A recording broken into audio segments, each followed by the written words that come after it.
Welcome everybody. We are so grateful to Pravrajika Divyanandapranaji Mataji for being with us to speak on significance of Kalpataru. Many greetings of Kalpataru Day and also good wishes for Happy New Year. And without wasting time, I would request our spiritual advisor and minister in charge, Udanandaji Maharaj, to speak a few words, and then Pravrajika Divyanandapranaji Mataji will start her lecture on significance of Kalpataru Day. Maharaj Udarandaji, mic is yours. Thank you very much, Nirmala. Thank you very much, all of you, for kindly joining. I know today, at least in Manila, it is a festive day, so people are all busy. But anyway, we are live telecasting that in the Facebook, and of course, we will upload this on our website. So I am sure in future many people will love to learn from Mataji, Mother. She is a very reputed speaker. We are very lucky that she has agreed to speak on our platform. Indeed, in one call or one request, she has agreed. We are very grateful to her, and I'm sure all of you will be greatly benefited by her talk. So, without much ado, Mother, I'm asking you to please take over. Thank you very much, Mother, for kindly agreeing to us, speak to us. Thank you.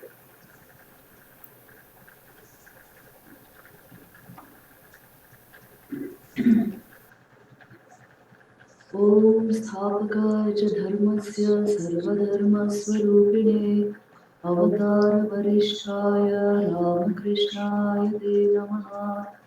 Om Jananim Sharadam Devim Ramakrishnan Jagadguru Padapadme Tayo Shritva Pranamami Muhurmuhu.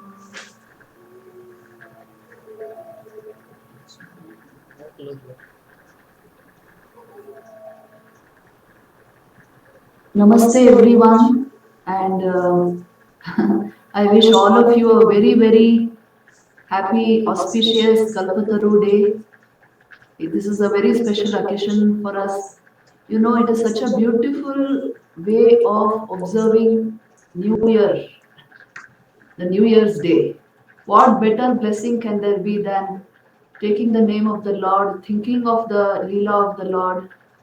And this was the very special day when Sri Ramakrishna became Kalpataru, the wish-fulfilling tree. Wish-fulfilling tree can fulfill all wishes, good and bad, but Thakur only fulfills that which is good for us. So it is a very special day where the Lord of this age assumed this form. And so I think there is no better way to start a new year than in observing this Kalpataru Day. That is why, you know, Sri Ramakrishna enacted this special episode on this particular day on 1st January 1886. So for all devotees, this marks a very important occasion. You must start the year, you must start the day, you must start anything important in your life with the Lord's name, with His auspicious blessings. So He has shown us this through this episode. And I am actually in a very remote corner of the Himalaya. So in case there is, I just got, you know, this is also another miracle. Just got the current. And I was telling my Mataji also here that both in this Vedanta Society of Philippines, they are wanting this lecture, but if the current does not come and the Wi-Fi does not work, I'll be in trouble. So we all wished that this should happen. So it has happened. This is also the Lord's grace. We are going to describe, discuss His glories on this very special day. See here, the time is just 4 o'clock, and this incident took place at 3 p.m. So every 1st January, our minds go back to Kashipur, where this incident happened. And you must actually imagine what happened on that day to understand the power of the avatar, who Sri Ramakrishna was. And it is only if you enter into that consciousness, you will understand what special significance this day holds. the only way to understand Sri Ramakrishna is to enter the Ramakrishna consciousness. You cannot understand him just through incidents and okay, they will help us create the right vrittis, but you have to enter into something of his bhav to understand him. So Sri Ramakrishna enacted such a magical leela on this day, and by his touch, so many people got spiritual illumination, samadhi, and the vision of God, that it is really remarkable even to meditate on this incident. So let us go deeply into this incident for some time. For half an hour, we will discuss this, and then if you have any questions on this, we can discuss that. See, it was the time when Sri Ramakrishna, for almost 8 months to 1 year, he had been suffering from cancer, and the cancer of the throat is very painful. So Sri Ramakrishna was many times seen sleeping on his cot and unable to move even this side and that side. But about a couple of months before this incident actually took place, he had revealed himself in all his divinity to Narendranath. Sri Ramakrishna, seeing Sri Ramakrishna lying on his cot in extreme pain and unable to even turn around. Narendranath at that moment had got this doubt that really is the master an avatar, an incarnation of God. And immediately, Sri Ramakrishna got up and said, even now you are doubtful. He who was Sri Ram, he who was Sri Krishna, has now come in this form. So this, after this revelation of Sri Ramakrishna, came about this complete self-revelation on the Kalpataru day.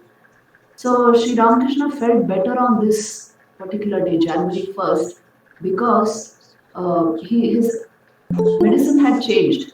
He had been given lycopodium by Rajendranath Datta, who was a famous homeopath. So on that day, he was feeling a little better with the use of that lycopodium. And the avatara's consciousness, if you try to see it spiritually, it is in the transcendental plane. So the way we understand pain, the way we understand disease, that actually does not apply to him. But anyway, he is doing a Manushya Leela.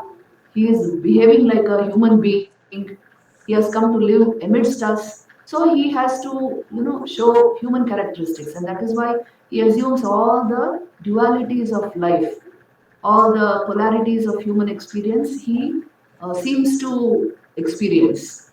So Sri Ramakrishna appeared a little better on this day. And in the afternoon, in the morning, he didn't get up, but in the afternoon, he expressed a desire to walk. If you have gone to Kashipur and seen the actual house in which Sri Ramakrishna was housed at that time, and on the top floor, and it is so beautifully decorated, there is such a elevating atmosphere there. Today, it is a big utsav there because it is the day of the Master's self-revelation when he became the Kalpataru, the wish-fulfilling tree. And that place is really surcharged with spiritual power because his Antalila, his last days were enacted there. And so many beautiful incidents. In fact, some of you must have seen that book, Sri Ramakrishna Antalila, part 1 and part 2. So many wonderful incidents are there in that book about the last days of the Master's life. So what happened was around 3 o'clock he expressed a desire to move out of his room and walk. So he was carefully brought down and there is a path. See, let me go to the exact description which we have in the Great Master. So what happened? The Master came downstairs at 3 in the afternoon and more than 30 people were engaged in conversation in the garden under the trees or inside the house. So all devotees had gathered there. He came down to the garden path through the western door of the hall on the ground floor and slowly proceeded southward towards the gate when all followed him at a little distance. Now, who were all present? There was, of course, Girish Ghosh, then there was Ramachandra Sen, then there was Ramlal Chattopadhyay was present, Atul was present, Navgopal was present, Harmohan, Vaikuntha, Kishori, Haran, Ramlal, and Akshay, and of course Mahendranath Gupta was also present. So all these devotees were present at that time, and as Sri Ramakrishna walked, Girish, Ram, Atul, and a few others joyfully they joined him. Then the master suddenly turned towards Girish. So turning towards Girish, who was always, full of devotion, and his speech, his expressions, his mannerisms were all imbued with very high devotion to Thakur. So as soon as he saw him, the master addressed Girish. See, it is wonderful to actually imagine the master walking that path, and coming towards the gate. Because for many days he had not walked at all. He was only on his cot. But on this special day, slowly he was walking, and he came along with them, and um, along with the householder devotees, he walked towards the gate, and then seeing Girish, he addressed him. Girish, you tell everyone many things about this. What do you tell them? And what have you understood that it makes you do so? So what did Girish tell people? He would tell people that Sri Ramakrishna was an avatar, an incarnation of God. So Sri Ramakrishna is asking Girish, why do you tell people these things? What have you understood of avatar? Now Girish knelt on the floor near the master's feet, and in a choked voice, with his hands folded, he said to the master, with tears in his eyes, "My Lord, what more can I say of him whose glory even Vyas and Valmiki were unable to express?" Vyas, the writer of the Mahabharata, the Puranas, and Valmiki, the writer of the Ramayana, none of them could express whose glory. How can I express his glory? This was the answer which Girish gave. And then the master was so charmed at this fervent, utterance of Girish that he blessed him. And that blessing, through him, he blessed everyone, you see, because Girish represented all the devotees who had gathered there. And the master said to them, "What more shall I say to you? May all of you be blessed with spiritual awakening. Tomader Chaitanya Hok." See, this is the unique blessing of the master. May you be illumined. May you awaken to full consciousness. May you be awakened. Chaitanya Hok. So this is the great blessing which, only the incarnation of God is able to give this. We should remember Sri Ramakrishna, his spiritual power was such with just one touch, one gaze, he could change a man's mind, isn't it? Swami Vivekananda speaks of this. He says that as one molds things out of clay, Sri Ramakrishna had the power to mold human minds. This is the power of the avatar. When God comes in a human form, he shows this power.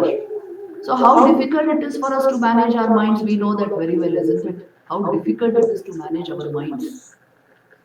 And Sri Ramakrishna could manage everyone's mind, not just manage, change for the better, change their sanskars, change their very attitudes and values, change their mind completely, free their mind, and liberate them then and there. So this is the special capacity of Ishvara or the avatar when God comes in a human form. He is the one who can change the mind immediately, and that's why he is called Kapala Mochan. He is able to change the fate of human beings just by his mere wish. So Sri Ramakrishna showed this very magical power, when he said this, "May you all have spiritual awakening," immediately he went into Bhava Samadhi. He went into a state of deep Samadhi, and he stood in that posture with his eyes, hands giving the blessings. And those words and that bhav of the master, it touched the hearts of all the devotees, and they who had gathered around him started feeling a kind of ecstasy in their own hearts. See, this is the glory of a realized soul. He creates the atmosphere for the transformation around him. So all the devotees who had gathered there, they suddenly were touched by this wonderful phenomenon of the master standing in the highest state of consciousness in samadhi and giving them this blessing. And then what did the master do? He, in a potent state of divine semi-consciousness, which means his samadhi, now he began touching the devotees assembled on that day in that divine mood. He touched many of them and gave them spiritual experiences then and there. So imagine this incident. Sri Ramakrishna is standing there under the trees, and the devotees are around him. Some of them are looking at his face, some of them already are in tears, some of them are experiencing the state of samadhi like him. All of them are experiencing the transformation. And when Sri Ramakrishna touched a few of them, they had enormous spiritual experiences. Some of them burst into ecstasy. Some of them went into the state of samadhi. Some of them bowed low and remained in that state. And Sri Ramakrishna, as he remained in ecstasy, he generated that feeling in the hearts of all the devotees who were present there. And that is why he is called the Kalpataru. Whatever anyone was yearning for, bhaktas are yearning always for the bhakti of the Lord, for the vision of the Lord. So by that touch, the devotee got that vision which he was yearning for. Somebody could not meditate properly. By the divine touch of the master, he got the complete meditation of his Ishtadevata. Then and there.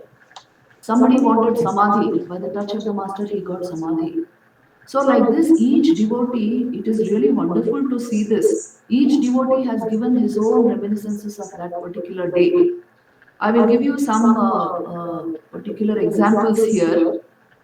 Haran Chandra Das, as soon as he bowed down to the master placed his lotus foot on Haran's head. It is only on few occasions that the master bestowed grace in this way. And immediately he went into a state of ecstasy. Then Ramlal Chattopadhyay, who was present on that occasion, he also received the master's grace. He said, I could formally see only a part of the holy person of my chosen ideal with my mind's eye at the time of meditation. I saw either his lotus feet or his face or whatever part he was meditating on. But whatever I saw never seemed to be alive. But no sooner had the master touched me on that day than the form of my chosen ideal appeared suddenly from head to foot in the lotus of my heart and moved and looked benign and effulgent. You see, Ishta Darshan he had then and there, the vision of his chosen form. So you see, this is all possible only by the power of the avatar. Just the magical touch of the master, and each one, what deep spiritual inclination he had, he attained fulfillment in that.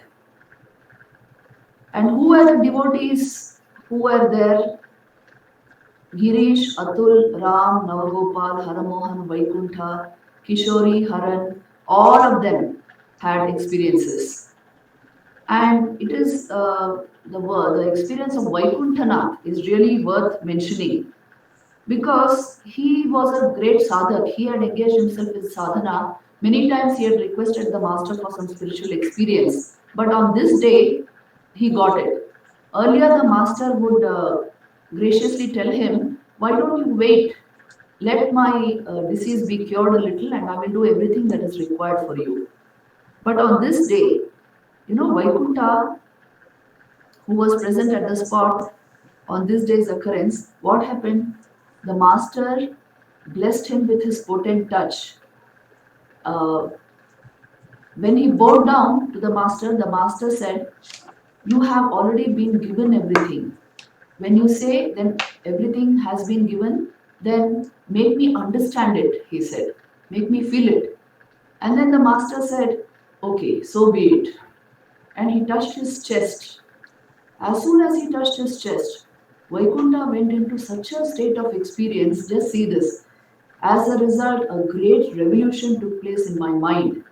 I saw the figure of the master lit up with a gracious smile in the sky, in the houses, trees, plants, men, and in whatever else I looked at. I did not know how to contain my delight within myself, and seeing Sharat and Latu on the roof, I called them aloud, "Oh, you all, wherever you be, come without delay." Because you know that on that day, the master's to be monastic disciples, those who were in service of him, they were actually engaged in cleaning the master's room, putting his bedding in the sun, and all that. Because after a long time, he had moved out of his room. So they were busy with all that, and the householder devotees were around the master. So he called out to them, the young disciples, please come without delay and take this opportunity. The master is in such a exalted state. So this is what he says. He called out to them, and then that mental antique vision of mine, Vaikuntha continued for some days throughout my waking state. And I became amazed and charmed with the holy vision of the Master in all things and all beings at all times. It continued to be so wherever I went, in his office, in his business, everywhere. It persisted. You just imagine his state of mind. Then he started feeling I could not attend to the work on hand and it suffered. On finding that my work was suffering, I tried to forget that vision for some time, but failed in my attempt. See what a blessed state he attained. Then he understood why Arjun felt afraid to see the universal form, isn't it? Huh? It's there in the Bhagavad Gita. So he was given special divine eyes to see the universal form of the Lord, but initially he was scared of it. I remembered the statement of the scriptures that liberated souls always remain in the same elevated state. Only after this experience I could understand the extent of desirelessness the mind has to develop to have the capacity to remain in that high state.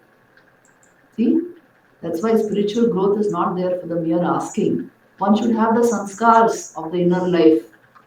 Otherwise, even if the experience comes, one will not be able to digest it and hold it. So for hardly a few days passed when I found it difficult to maintain that attitude. Sometimes fear gripped him, and he would ask, "What is happening to me? Am I going mad?" And then he actually prayed to the master mentally that to contain this vision, this particular experience.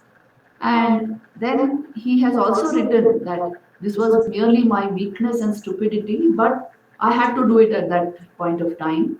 And gradually, this experience was withdrawn from him. So he preserved the memory of it. And later on, he would recollect and say, "What an exalted, elevated state the Master put me in how much joy I was. But I could not contain that state, I could not hold it. And that is why I prayed to the master to withdraw it. Even his wife, they say, she also complained.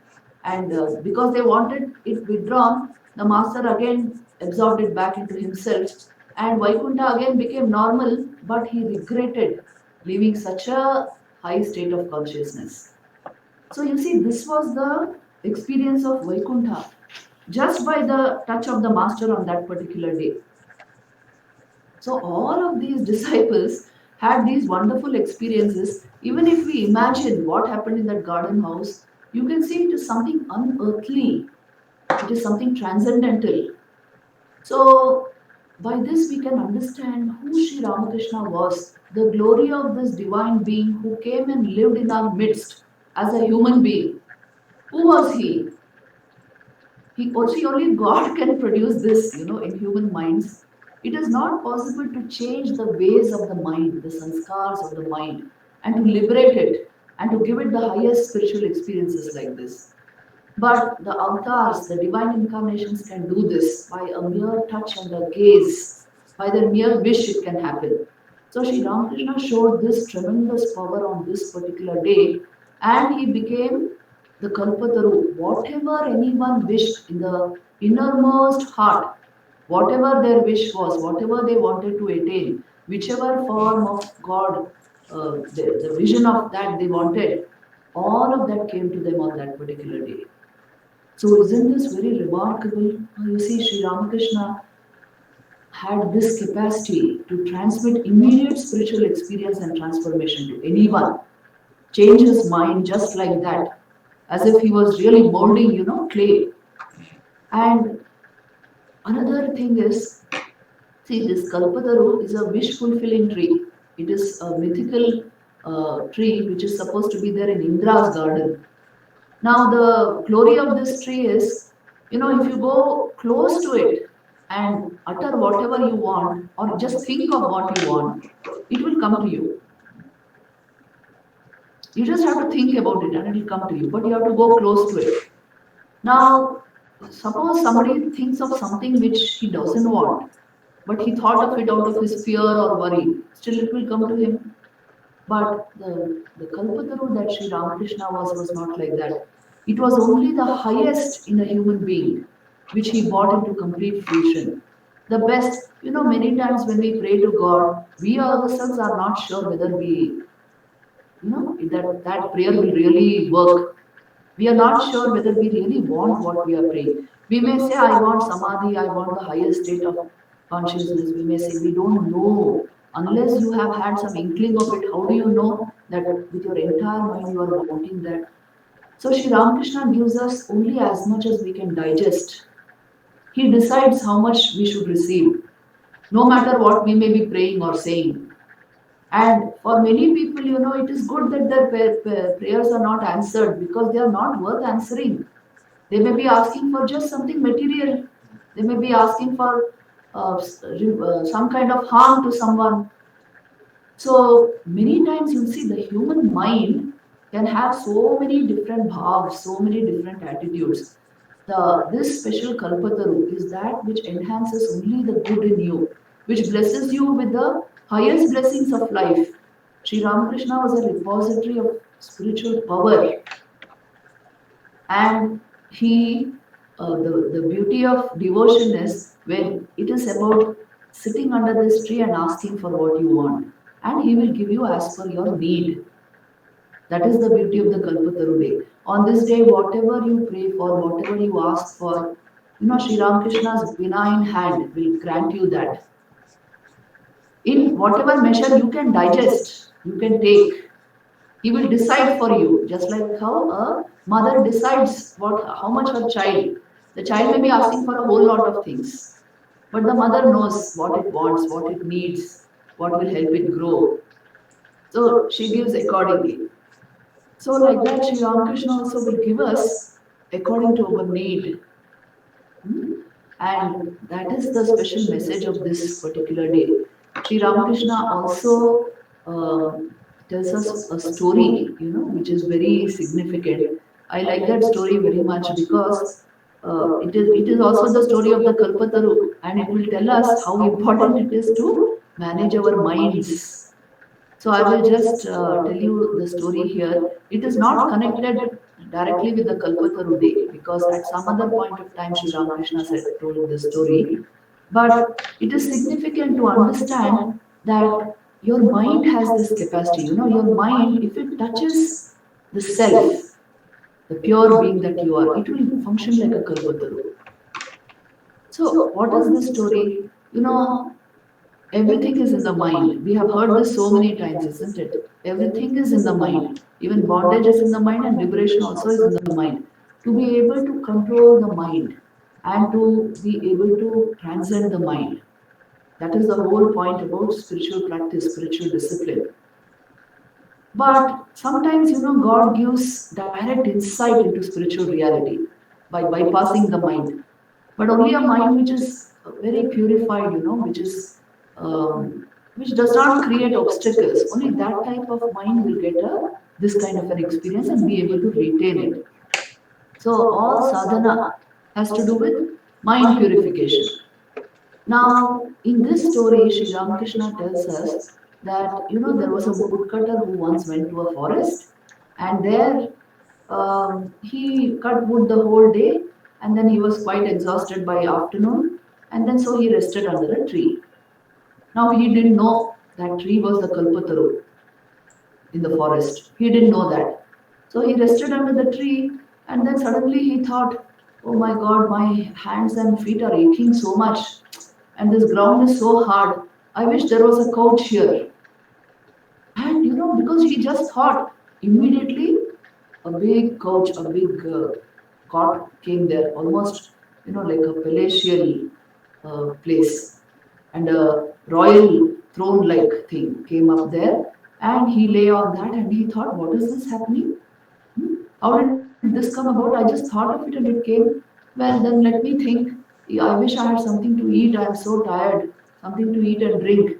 And all sorts of fabulous foods came around him, and all sorts of drinks and wines and juices and everything was around him. So he helped himself, and then he understood whatever I think is coming true. I wish there was somebody to serve me. And then there came out these very beautiful girls who started serving him, pressing his feet, giving him food to eat, all this. So he was enjoying himself. But then suddenly the thought came into his mind, what if a tiger comes here now? And tiger actually came and gulped him up.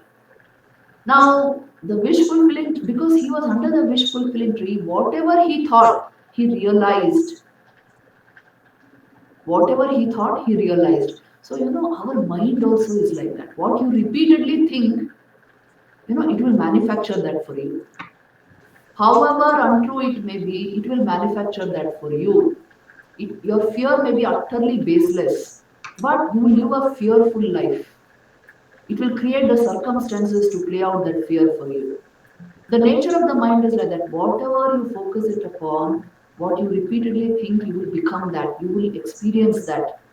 What you repeatedly feel, you will experience that. So taking care of the mind is a big thing in spiritual life. How do we take care of the mind? Through sadhana, through devotion, through surrender to God, through love of God. This is what we have to learn. Our own mind will become the Kalpataru. If it touches the self, God manifests in all of us as the self. Isn't it? Aham Atma Gudakesha Sarva Bhutashayastitah, the Bhagavad Gita says. Don't think Sri Ramakrishna lived from 1836 to 1886 and then he passed on. No such thing in the avatar's life. He is very much there even now. He is the self in all beings. In the Bhagavad Gita, Lord Krishna says, I am the self in all beings. And all beings are in me and I am in all beings. Sarva bhutastam atmanam sarva bhutani chatmani. Ikshate yoga yuktatma, the one who is joined with me through yoga, who is in touch with me through yoga, understands this spontaneously. So he is very much present even now in our hearts as the Atman. If you keep touch with the self that you are, your mind itself will function like a Kalpataru, which means the greatest blessings of life will come into your life. You will know what to focus upon correctly. Your thoughts, which create your experience of reality, those thoughts will be, they will be right always. They will be elevated, they will be exalted. And you will feel the touch of your pure being. So the mind itself will become the Kalpataru. It becomes the wish fulfilling tree. So we must remember this, that mind which touches the self, God in you, the Sri Ramakrishna who's shining in you as your own consciousness, pure consciousness, the Atman. If you touch that, your own mind will blossom forth as the Kalpataru. That day we will truly understand that we have the most powerful instrument in our hands. And we can really achieve in life whatever we want to when you have this, the Kalpataru in your hand. So Sri Ramakrishna's demonstration of this Kalpataru day is only to help us understand this through devotion, through knowledge, through yoga, through sadhana, somehow get in touch with the divine. Without this, life has no fulfillment, I'm telling you. It's just a wandering, the mind will keep wandering from object to object, place to place, without any, you are like in a foreign land. That is the actual fact of human experience. Unless you touch something of this, the divine in us, the mind will keep on wandering crazily. So the Kalpataru Day is a reminder for us that there is such a wish-fulfilling tree in our own lives. If you touch it, everything you can realize. Everything will become real in your life. The highest devotion, the highest knowledge, complete fulfillment, joy, bliss, purity, all this will be the realities of your life. And without the touch of the Kalpataru, you know how miserable the mind can be. Hmm? Constantly hankering after this and that because not fulfilled with anything. Constantly in the past or the future because it can't stand the now. So these states of mind can be overcome through spiritual discipline, sadhana, devotion. Devotion to God is the direct and easiest way to get in touch with, the truth of being, the truth of your own being, the truth of God, devotion to God, bhakti. So Kalpataru Day is a beautiful manifestation of how God feels for us. See how Sri Ramakrishna on that day, he became such a benign, wish-fulfilling tree, fulfilling the innermost desire of all the devotees. All of them had the experience of spiritual bliss. And then quietly after this incident, Sri Ramakrishna went back to his room. But on this day, it was a self-revelation of the Master as the Kalpataru. So he is ever there to fulfill our innermost desires, who will grant us the highest fruits of human life. But we should be able to go close to the Kalpataru and ask for it. Isn't it? That is why prayer, worship, devotional practices, knowledge, all these are so very important. This means going close to the Kalpataru and asking for spiritual fulfillment. Instead of asking for mere material things, we will ask for devotion. We will ask for this kind of inner sense of fulfillment, inner saturation in God consciousness. So today is a special day when we can do this, because Kalpataru, Sri Ramakrishna's Kalpataru is ever present. Don't think he was present, as I told you, only till 1886. No such thing with God. That is our way of calculating things. That is not, time is not there in the consciousness of God. He is beyond time and space. So he is ever present. Now we have to learn to connect to him. If you connect to him properly, he will become the Kalpataru in your life. Through spiritual practice, we connect with him. So on this Kalpataru day and on every January 1st, instead of celebrating, I'm in this remote corner of the Himalayas, but even here, New Year's Eve is being celebrated in such a big way, by all these villagers. So today when they had come here to wish us also, that time we told them, see, you must begin the year by thinking of God. Don't just play some nonsensical music and keep dancing to that. And that's not the way to spend the New Year Eve. Think of God, do some devotional singing, somehow try to bring in some elevated sentiment into your mind, do some service, do something of this sort, something which will elevate your life, and you see how much of joy you will get out of it. You must begin the new year like that, full of joy and enthusiasm and goodness and devotion. So then they all agreed. So the whole point is this: how to transform human life into an experience of the highest. That is the purpose of human life. I will conclude with Sri Ramakrishna's own statement. He used to say, the only purpose of human life is the realization of God.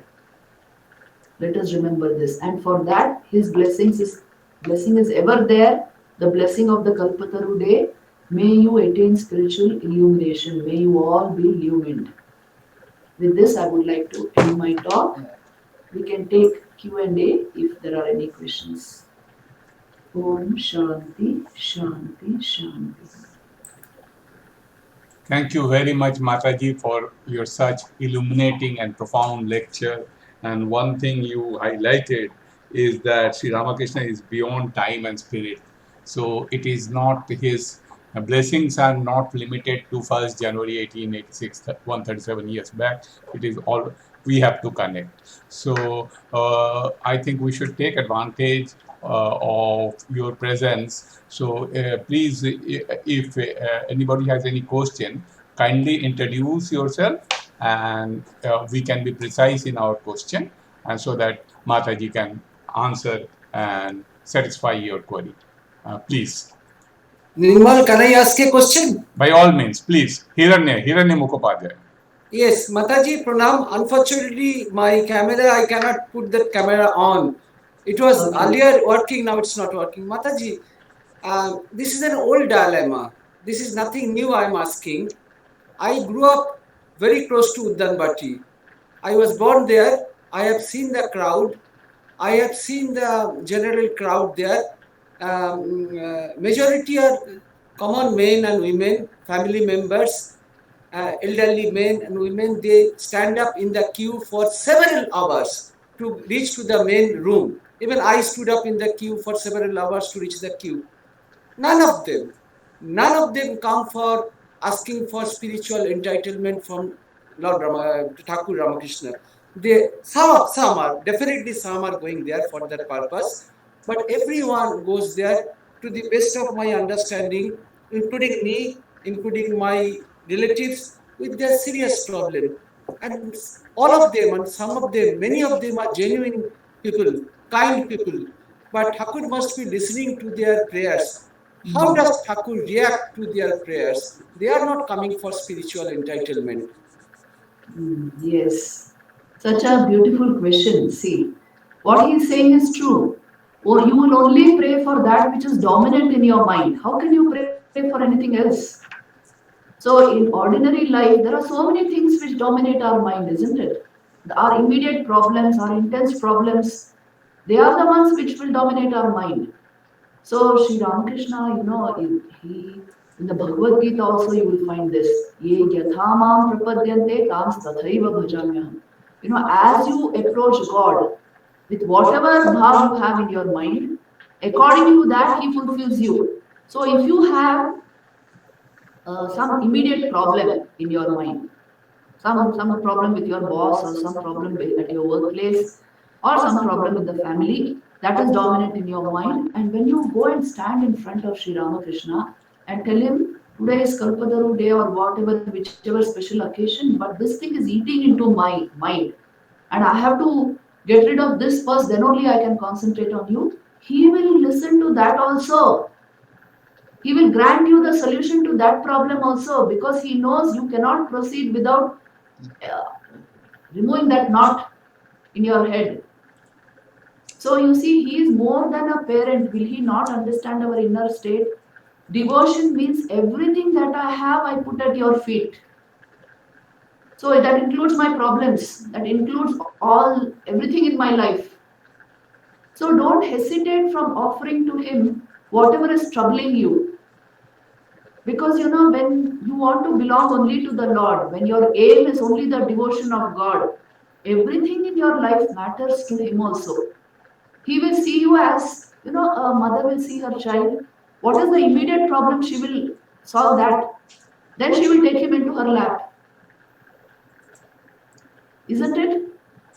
Then she will take the child into her lap. But what the immediate cause for the problem is, she will remove that. Like that, Sri Ramakrishna will remove obstacles on our path. Most people are only asking for the removal of obstacles in their dreams. But Sri Ramakrishna very well understands that whatever this person's dreams are, finally it has to come to him. So he will help them in that also. Some people's dreams may be something so strange, he may not help them fulfill those dreams. But that is also for their own good. Because they were dreaming of something which will harm them, harm their growth. So just put everything at his feet. You cannot keep one bit of your mind away and then the rest of it at his feet. You put everything at his feet and tell him frankly, this is troubling my mind, so please solve this also for me at this moment. And you see, he will do it. Thank you, Mataji. Pranam, Mataji. We have time for one or two more questions. So please, one can come very quickly. Thank you. May I? Sure. Yes. Yeah. Mataji, This is Dev Mukherjee. I'm calling from Kolkata here. So, thank you. It was fantastic for very, good listening to you. My question is, see the word Chaitanya Hok. I think that is the synonymous with Kalpataru Day, and you also explained it. But as a commoner like me, how do I work on that? Means what do I have to do that Chaitanya in me? Hmm. See, such a beautiful question this is. Huh? Why this particular blessing, Tomader Chaitanya Hok? Because if you actually analyze it psychologically, you will see our problem has to do with unconsciousness, with ignorance. Chaitanya Abhav, that is the problem. এটা আমরা মানে you are not able to understand it immediately. কি এটা কি চৈতন্যের অভাব কোথায় আমি তো জাগ্রত অবস্থায় আছি এরকম আমরা ভাবি we may not understand the problem but the fact is this that the mind is veiled with ignorance. It is not fully conscious. It is definitely not super conscious. That is why there are problems. So this blessing is the exact blessing of spiritual life. তোমার চৈতন্য হোক মানে may you awaken to full consciousness, to the full reality of your being. Then the problem will dissolve. You don't even have to solve it, it will dissolve. তো সেই জন্য ঠাকুর এই blessing দিয়েছেন এই দিনে. It is such a significant blessing. You see, the whole point is the mind has to awaken to the reality.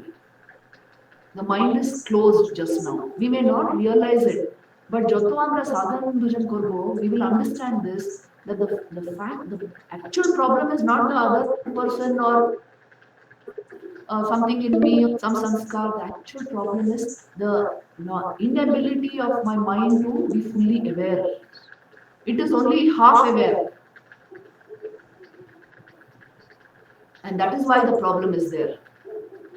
So if you open up to complete consciousness of pure awareness, the problem will dissolve, the ignorance will go. So that is why this special blessing on this day, it is the blessing of the greatest knowledge.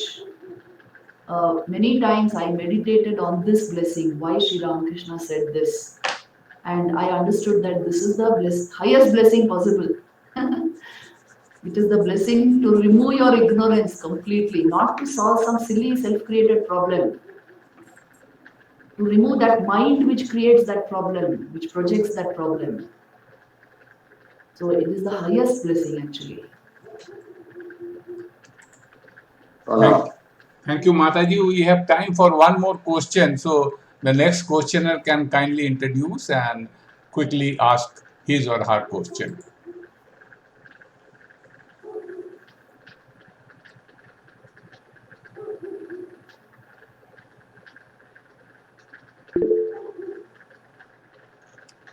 Aparnaji, would you like to ask anything?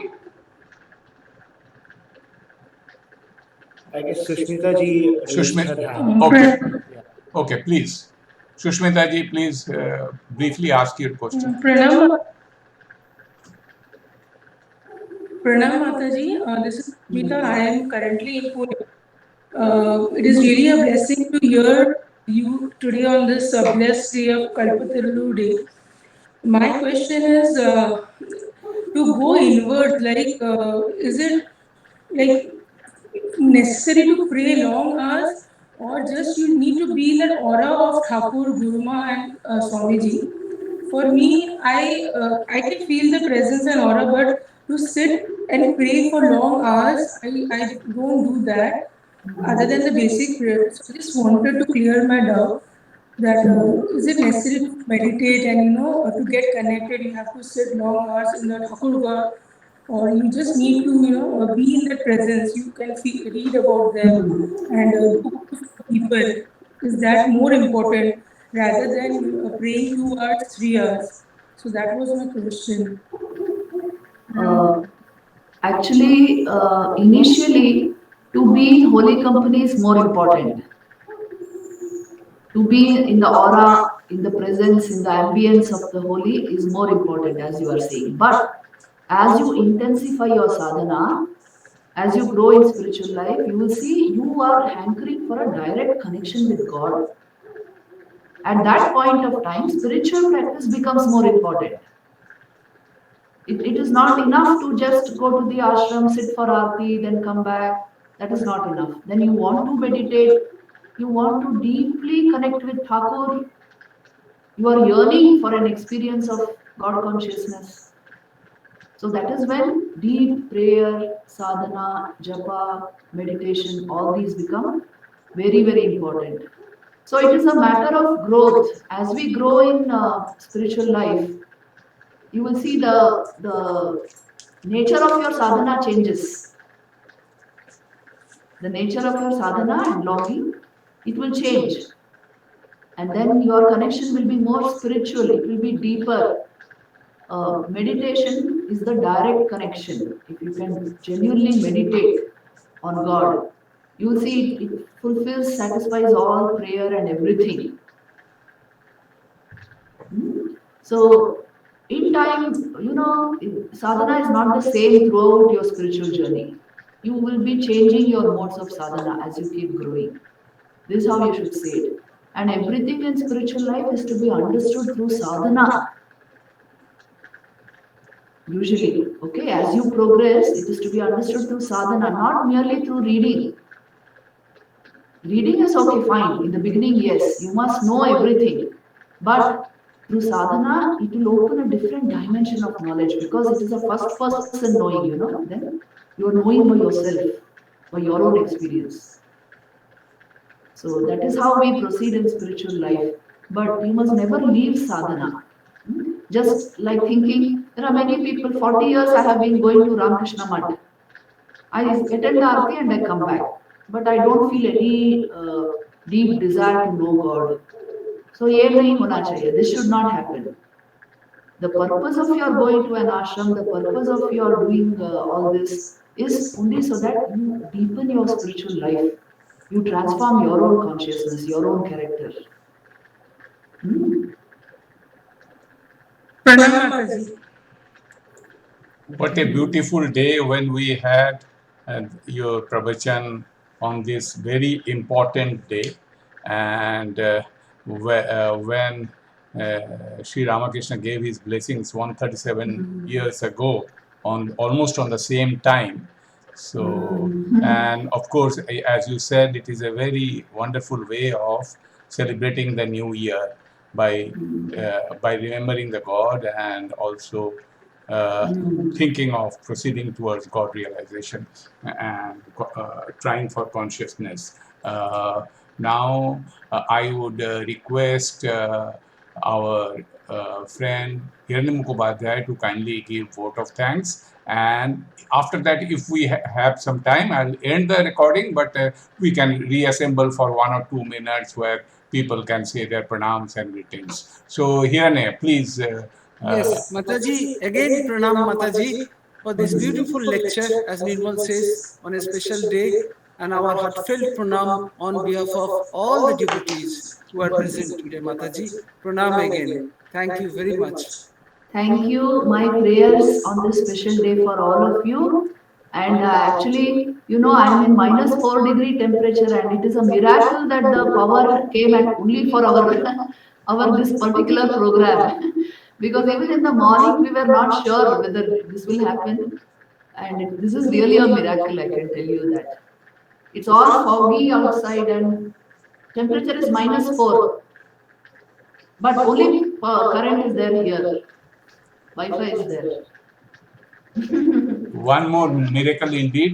Maharajji, Udayanandaji, would you like to speak something for 1 minute? We have still 1 minute. I just wanted to thank Mataji, that's all. That's all. We are very, very grateful for kindly accepting our request. We just want to thank, and in spite of such hard, you are living in such a remote area and such a cold area in all adverse circumstances. We are thank you, very, very thankful and grateful. Thank you, Mataji. Thank you. Maharaj. Pranam. Mataji, thank you very much. And I'll come back. Now I close the recording. Please give me 30 seconds silence. Yes.